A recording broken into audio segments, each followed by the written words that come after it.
Alam niyo ba na one of the most shocking case na nangyari sa K-pop industry ay ang Burning Sun scandal.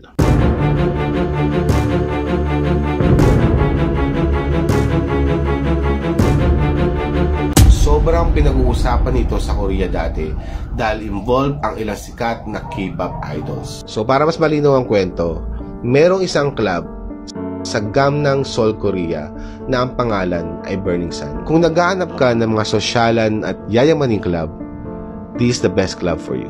So sa sobrang yayamanin ng club na to, only elite people, celebrities, politicians can afford to go to this club. So imagine no, the most expensive call set na binebenta sa bar na to worth $100,000. And for you to be part of their VIP guests, you have to pay them $10,000. Ganun kamahal yung club.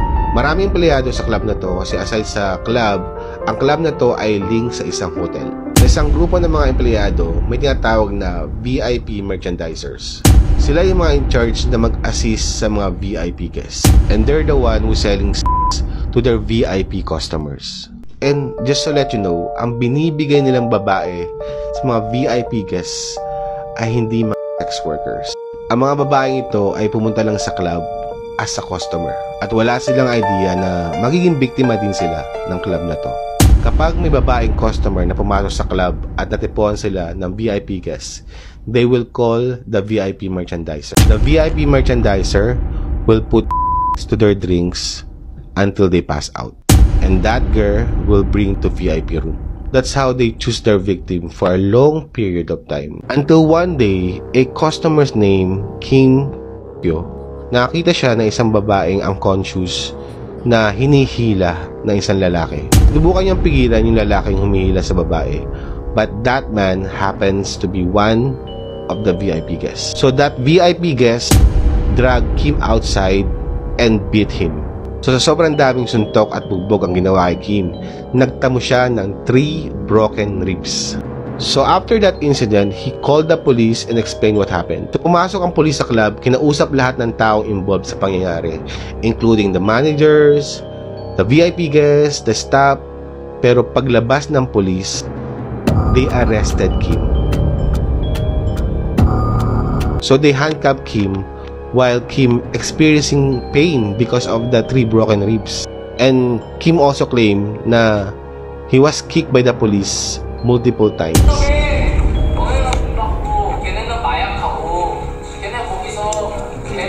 Kung iisipin natin yung sitwasyon, merong mali dun sa nangyari. So imagine si Kim pero siya yung inaresto. So after that incident, sa sobrang galit ni Kim, in-expose niya yung pangyayari sa media. Sa kanyang pag-expose, sinabi niya na meron siyang naririnig na sumisigaw na babae sa VIP room. Pero the police are being paid to protect the club. At dahil dito, isa-isa lumabas ang mga babaeng na biktima ng club. At nakakuha sila ng lakas na loob kay Kim. They also revealed na pumunta din sila sa police para i-report ang pangyayari, pero walang ginawa ang mga police. And they also found out na one of the owners of this club is the youngest member of the most influential boy band sa K-pop na si Seungri ng The Big Bang. Since isa siya sa mga owner ng club, ang biggest questions ng mga tao noon, alam ba niya at may kinalaman ba siya sa nangyaring sexual assault sa club? So, Seungri denied the allegation. Sabi niya na hindi lang siya yung owner ng club at marami siya mga businesses, etc. etc. He also said that he will do everything to help the investigation until ma-expose ang isang group chat conversation.